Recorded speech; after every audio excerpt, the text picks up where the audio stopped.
ओम शांति। 25 अप्रैल 2025 की मुरली पर आधारित गहराई युक्त मुरली विश्लेषण। आज की मुरली में स्वयं सर्वशक्तिमान शिव बाबा ने हमें एक मत की महिमा और देह अभिमान से मुक्ति का सार स्पष्ट किया है।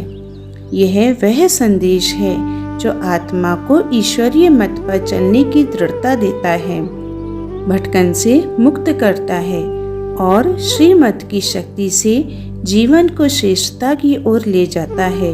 यह मुरली मानो आत्मा को बार बार याद दिलाती है, अब सिर्फ और सिर्फ एक की ही मत पर चलना है, ऊंचे से ऊंचे बाप की श्रीमत पर। मुरली विश्लेषण ज्ञान की गहराई से। पहला, एक श्रीमत अनेक मतों से मुक्ति। आज बाबा ने स्पष्ट किया है कि जिनको बाप की मत में पूरा विश्वास नहीं है, वे दोनों नावों में पांव रखते हैं, एक ओर भक्ति, दूसरी ओर ज्ञान। यही कारण है उनके भटकने का। श्रीमत वह शक्ति है जो आत्मा को आत्मसम्मान में स्थापन करती है और माया की हर चाल को निरस्त कर देती है। दूसरा, देह अभिमान की पहचान और उसका विघटन। बाबा ने कई बार इस बात पर जोर दिया कि देह अभिमान ही हर प्रकार के पतन का कारण है।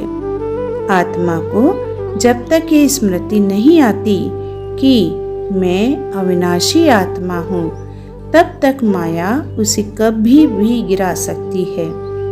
तीसरा, प्रवृत्ति और निवृत्ति मार्ग की स्पष्टता। प्रवृत्ति मार्ग का अर्थ है श्रेष्ठ गृहस्थ जीवन, जहाँ आत्मा श्रीमत अनुसार कर्तव्य करती है। निवृत्ति मार्ग सन्यासियों का मार्ग है, परंतु यह संपूर्ण आत्मा की यात्रा नहीं, एक भूमिका मात्र है। चौथा, कर्म और खान पान की सात्विकता। बाबा बार बार कहते हैं कि शरीर का खान पान आत्मा की स्थिति को प्रभावित करता है। लोभ, स्वाद, आलस्य, यह सब माया के सबटल रूप हैं, जिनसे आत्मा को सावधान रहना है। पांचवा, प्रत्येक आत्मा के स्वधर्म की स्मृति।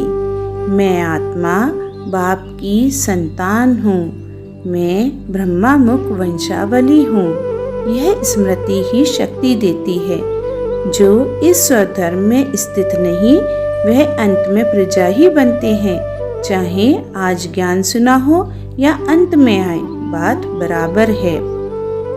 पुरुषार्थ एवं स्वचिंतन के विशेष बिंदु। पहला, क्या मेरी हर एक सोच, बोल, कर्म श्रीमत पर आधारित है या कोई पुरानी मत चल रही है? दूसरा, क्या मैं हर परिस्थिति में देह अभिमान से मुक्त रह पा रहा हूँ? तीसरा, मेरे खान पान और संग का कितना प्रभाव मेरे योग पर पड़ता है? चौथा, क्या मैं सेवा में तेरी मेरी की चिंता से ऊपर उठ चुका हूँ और आत्माओं को आप समान बना रहा हूँ? पांचवा, क्या मैं अपने जीवन को श्रीमत पर चलाकर दूसरों के लिए उदाहरण बन रहा हूँ? वरदान विश्लेषण। निर्णय शक्ति और कंट्रोलिंग पावर द्वारा सदा सफलता मूर्त भव। यह वरदान हमें सिखाता है कि सेवा में सफलता केवल मेहनत से नहीं, परख और पावर से आती है। जैसे डॉक्टर रोगी की नब्ज पकड़कर दवा देता है, वैसे ही आत्मा की नब्ज पहचान कर सेवा करो।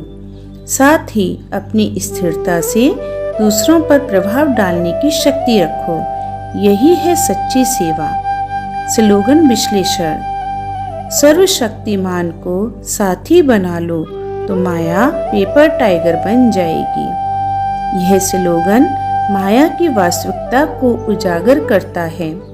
डरावनी दिखती है पर है शक्तिहीन। मेरा साथी स्वयं भगवान है। यदि यह विश्वास है तो माया का प्रभाव मेरे जीवन से स्वाभाविक समाप्त हो जाएगा। यही है ड्रामा की समझ प्लस बाबा का साथ इजिकल टू विजयी जीवन। अच्छा, ओम शांति।